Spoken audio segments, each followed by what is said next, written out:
Hello, everyone. Welcome to Disney Co. in the Know. I am your host, Bruce, and this is our Ideal Disney Day series where I ask our Disney Co. in the Know contributors what their ideal Disney day is. And I have asked them to choose one resort, two restaurants, and three attractions that is on their must-do list. So before I introduce today's Disney Co. in the Know contributor, this series and all of our content and videos is sponsored by 407 and Beyond Vacation Company, Disney and Universal experts who help plan your family's perfect vacation. So all you have to do is show up, have fun, and create family memories. As always, our services are free to you. Visit us on the web at www.407vacations.com. So today's guest is our contributor, Hannah. Hannah, thanks for being on the show, and I look forward to hearing about your ideal Disney day. Thanks for having me. I'm super excited. So I hope that the task was a little bit challenging, but also I hope you were able to include things that you haven't done yet that you are excited to do. So let's just go ahead and get started and talk about the resort that you chose. So if you had one night at Disney, which resort did you pick? I picked the Beach Club Resort. So, complete transparency here. I have never actually stayed in the Beach Club Resort, but for me, a vacation is never completely complete without a little bit of a reference to the beach. And I think that the theming there, the amenities, the recreational activities, that resort just has so many things in it that's absolutely where I want to be spending the night. Right. I think this is an excellent choice. I think our contributor, Elizabeth, actually chose this for her ideal Disney day as well. And so this is definitely a popular resort. And so let's touch base on some of those amenities that you had mentioned. First off, I think it's important to note the location of this resort. So this location is on the boardwalk, across from the Boardwalk Inn, and is within a stone's throw distance to Epcot's World Showcase through International Gateway. So the location on this resort is, I think, key. I think that's what is one of those features that makes it so deluxe. Not only the services and amenities, but that location. So you can walk over for breakfast or after a long day at the park from Epcot, and you're close to another Disney theme park at Hollywood Studios, which is, Hannah, as you know, super important because you have to get to Hollywood Studios early to get a ticket for Rise of the Resistance, which I don't want to spoil what you're about to say, but Rise of the Resistance might come back up again. So Yes, it might. That location was definitely a really important reason in me picking the resort as where I'd want to stay. And also, as anyone who knows me knows, breakfast is my favorite meal of the day, and I would want to eat in the Cape May Cafe, which is part of the beach resort, because you get that character dining experience. They have some fantastic breakfast things, the Mickey waffles. I want to start my day off in that resort, having breakfast in the Cape May Cafe with one of the characters to get that full Disney experience. And so that restaurant also made it a pretty sure pick for me. yeah, that's another great reason to stay at the Yacht and Beach Resort. It is Cape May Cafe. So for those folks who don't know, Hannah had mentioned it. It is a buffet style restaurant. In the morning for breakfast, there is character dining. With some classic Disney characters. And then for lunch and dinner, it is a seafood buffet. And I will say that Cape May Cafe is one of those restaurants that's usually on our itinerary when we go to Disney. And a lot of our clients really like eating there. So I'm happy to see that that's on your list, Hannah. Yes, and then the park I've picked to spend my day in is Hollywood Studios. So that quick location zipping me over to the park to get in for my early morning boarding pass on the Rise of the Resistance. Yes. So having not ridden Rise of the Resistance yet, Hannah, Mhm. what are some of the aspects, or what's one thing that you are most excited to experience with this attraction? I have heard incredible things about the theming on this ride, the queue and the details in it, and how you're just stepping into the movies. And I've heard it compared to at Universal Studios, a lot of the rides and the theming with the Harry Potter park, that it kind of equals those in the detail and in that feeling of just immersing yourself completely in the world. And I am a massive Star Wars fan. As I'm sure you can kind of tell, I've got the gear on today, No. and got my Star Wars. What you know? So I Star Wars, I mean, there's not a point in my life where I can remember not knowing Star Wars. Like that was a huge part of my childhood growing up. I don't remember, not knowing some of the biggest spoilers from those movies. Don't want to ruin them for anyone who's watching, although I'm sure they probably know at this point. But it's just been a huge part of who I am and growing up, and so I'd want to live that. And the Rise of the Resistance, I feel like as a ride provides that experience of getting to live it. And it's a really long ride too. I think it's like 15 minutes. So just completely immersing yourself in that, I think is fantastic. Yeah, and so Hannah, as someone who has ridden this attraction, and maybe even ridden is the wrong word, experienced this attraction, I think that your excitement to experience this attraction is spot on. That you are dropped right into the movies. So this is not the conventional attraction where you get into some sort of vehicle, you're strapped in, and it's 3 or 4 minutes long, and then it's over. This is a state-of-the-art attraction. It is arguably the best attraction in a theme park right now, definitely in the Orlando area. And it not only is long, but it is just the full experience. It is as if you're in the movies, and there is excitement, there's escape, there's twists and turns, and it's amazing. And I think it's very rightly on your list. So Yes, that would definitely be, I feel like, the first thing. I would either want to get there and do it right away, or at least get there and get my boarding pass in, because I've heard that they sell out within like or not sell out, but like the slots go away within the first like half an hour to hour that the park is open. So you want to get there and get that right away. yeah, and Hannah, I will say that I have photos for each of your selections that I'm bringing up on the screen, but I'm not doing that for Rise of the Resistance because it was only open up for a limited amount of time before the parks closed, and I don't want to spoil anything for those who are trying to keep that element of surprise. So I know there's a lot of material out there, and we put out a lot of material, but at least for today, I'm going to go graphic free on Rise of the Resistance. So, All right. So you're in Star Wars Galaxy's Edge over at Hollywood Studios, a real immersive land. Hollywood Studios recently added Toy Story Land and then Star Wars Galaxy's Edge. And I would say Galaxy's Edge rivals, as you said, Diagon Alley over at Universal, or Pandora, the World of Avatar, over at Animal Kingdom. It is just immersive. You're in the environment. You're on Batuu. So talk to me what you're going to do in Galaxy's Edge and if you're going to stop for any food there. Yes, yeah. So as I've said, I'm a huge Star Wars fan, so I think that most of my time is probably going to be spent in Galaxy's Edge because there is so much to do. I mean, you've got the droid depot where you can build your own droid. You can go to the lightsaber shop, design your own saber, and like those are all huge experiences for Star Wars fans. So I would definitely want to swing by and do some of those things. And make sure that I stop and grab some food at Docking Bay 7. Yes. Again, just completely keeping myself immersed in that experience. You've got the classic blue and green milk you can get from the milk stand, but the Docking Bay 7 has some other really great food options as well. I love that all of the food options here are like kept in the theme of the land. So you can get the Andorian fried chicken, you can get the Batuan beef pot roast, like all of the foods are kept within the theme, which I think is fantastic. They have some also more like vegetarian options, the Felucian kefta and hummus garden spread. So you've got a wide array of options. For Say anyone. That 3 times fast. Right. And there's always dessert too. And they've got breakfast, lunch, and dinner. So this would definitely be a great place to stop while you're in Galaxy's Edge to eat. And this would definitely be on my list. Yeah, the last time I was at Galaxy's Edge, we did eat in here, and we had a second breakfast here. So I had breakfast, and then when we got to Galaxy's Edge, I had this chocolate croissant, and I can't remember the name of it, but it was doctored up a little bit to be in Docking Bay 7, and it was so good. So the environment in this little restaurant is great. It feels like you are in a docking bay, and that there should be pilots and folks on, spaceships coming in and out.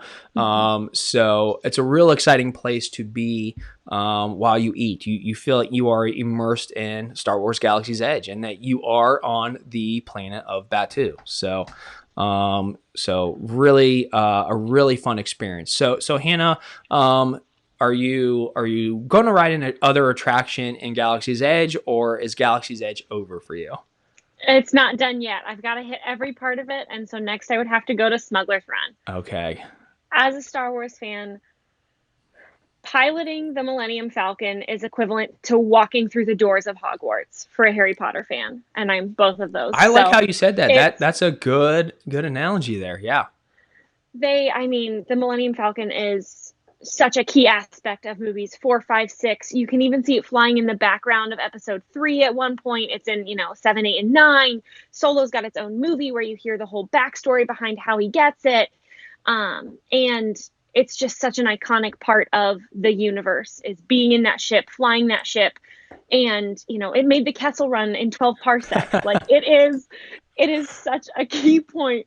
And so the interesting thing about this ride is there are 3 positions. You could be a gunner, an engineer, or a pilot. And I would absolutely want to be the pilot because you are flying the ship, and because you kind of have an unobstructed view as the pilot, whereas the other positions, someone else is kind of running the ride because you're the engineer and the gunner. You're still there. You're still on the Falcon helping out, but being in that pilot seat would be my dream. And this is my ideal day. So I'm snatching that seat. You're right. Yeah, it's your ideal day. You're going to have to be the pilot.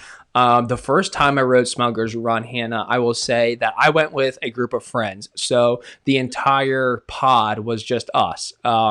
And my good friend Val, who's also a contributor, you can see her videos on Disney Co. in the Know. She said, Bruce, I know how excited you are for this attraction. You have to be the pilot. And I was like, sure, yeah, great. She's like, no, you have to be the pilot and sit on the right side of the ship. And I was like, okay, will do. Great.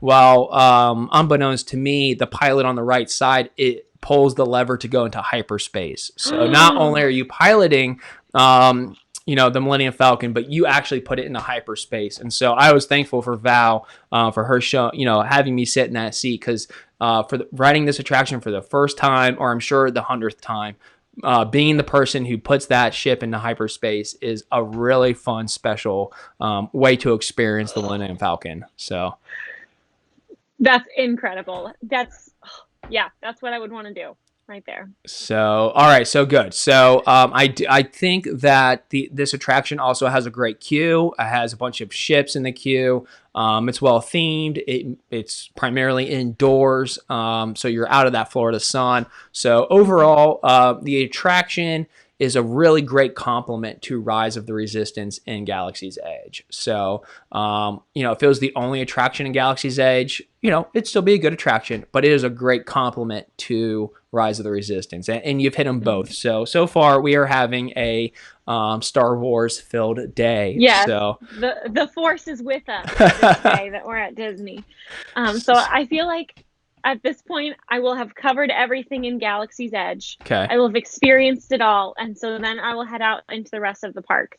And make sure that I hit up some of the other things. Hollywood Studios has some really classic rides and some more of the stereotypical thrill rides. Right. And so it was so hard to only pick 3. It was such a challenge, but the third ride on my list would be Tower of Terror. Okay. That's a good selection. Yeah. Why Tower of Terror? Have you ridden it before? And yes. What are the elements of Tower of Terror that you like the most? I think that it's a really fun ride because you're sitting in the car and you're moving around, and it has the big drop at the end, which is always fun. I did get to ride it before. I went with my marching band once, and we were it was me and some of my friends in there with this other random group of people, and they were like, everyone, the picture's coming, point to the left. And so we all pointed to the left for no reason at all. And it's just a silly, fun memory. So kind of reflecting back on that nostalgia of my first time being at Disney and riding this ride. Right. And I am from Ohio. Cedar Point is huge. I love roller coasters. And I feel like Tower of Terror, as far as a drop ride, really rivals and complements some of the other drop rides that I've experienced, and is a good drop ride. Sure. And so I would want to do it just because I love the roller coasters and the thrill, and the theming of it, setting you up for that drop and that thrill to the terror is always fun. So I think you're right that the thrill level matches kind of more thrill parks, not theme parks. But one thing that I would say about the Tower of Terror is that nobody matches the theming from the music outside in the queue to going into the library and the study to the elevators. To going down into the basement before you get onto the service elevator, and then just the entire attraction. And there's something special about being like on Sunset Boulevard at Hollywood Studios, and you can hear the screams of people on the attraction. Like it builds that anticipation up where you're like, wow, this is going to be intense, and it is. If you're a person who does not like drops on attractions, this is definitely not for you. But I wouldn't call it also real like intense either. It is a drop ride, so you will come out of your seat, but as you say, the thrills are there, the theming is there, the soundtrack is there. The whole this attraction is just kind of that classic Disney. Yeah. So, all right, excellent. So we have, or you have written your 3 attractions. So tell me what's next. So next, I would at this point, I would have tried to hit up some other attractions along the way, but I'm heading back to the hotel for the night, and they offer movies under the stars. And so I feel like after a long, exhausting day in the park, to just hang out, relax, watch a movie under the stars back at my resort, and spend some time with my family, recovering from an exhausting and exciting day. Wrapping it all up with a bow. So that is definitely a cool feature out on the beach, or different locations throughout the resort. Watching a classic Disney movie under the stars is a pretty neat experience. Hannah, I do want to touch on a couple of things about the Beach Club as we talk about winding down your ideal day, and that is from Hollywood Studios. Guests can take either the boat back to the Beach Club or the new gondola Disney Skyliner system, which will drop you off over at Epcot, and then you can walk over to the Beach Club. So a lot of transportation options: walking, boats, Skyliner, Beach Club, and the boardwalk area. They kind of have it all. So I think using that as a way to get between parks, for location, and we didn't even mention that Beach Club has what is arguably the best pool on property at Stormalong Bay. So with the sandy bottom and how big it is, and it does share that with the yacht club, but that just brings more amenities to this resort. So Hannah, I apologize there. I'm going off on a tangent about your favorite things, but your selections just have me so excited. And there's so many things too that I feel like I didn't even get to touch on as far as, like you said, the resorts and the parks. So it seems like there's a lot of really great options and opportunities at the Beach Club if you have kids. And at this point in my life, it's just, I don't have any, but there's some cool Pirates themed stuff that they have, and some, like you said, the pools and things like that. So there's definitely a lot of really great amenities at the Beach Club. So Hannah, before we wrap up, are there any honorable mentions or anything that you want to add? It was really hard not to pick the Rock and Roller Coaster also. I'm a huge fan of the thrill rides and the roller coasters, and it was really down to that and Tower of Terror for my final choice. So we'll expand it. We'll say 4 attractions. We'll fit in Rock and Roller Coaster with Aerosmith. So how's that sound? Sounds perfect. All right. Well, good. Well, Hannah, thanks a lot for being on today's show. Thanks a lot for telling viewers about your ideal Disney day. And we hope that viewers and listeners of the show, this type of ideal Disney day series helps them kind of plan and know what they want to do for their family's ideal Disney day. So, Hannah, thanks again for being on the show, and we will see you soon. All right. Thanks for having me. All right. So to our viewers and listeners, thanks for watching. I will remind you that you can catch all Disney and Universal vacation related news on our blog over at 407vacations.com/in-the-know. On Monday nights on Facebook is our live show where you, the listener, and the viewer get to participate in the discussion. Tell me what your favorite attractions are, give your recommendations, and just join in on fun Disney conversations. And then on Thursday nights, we have our Vacation News podcast. You can find us on Facebook, YouTube, and iTunes. So as always, thanks a lot for watching this show. Check out our other content. Please give the video a like, and we'll see you next time. Bye-bye.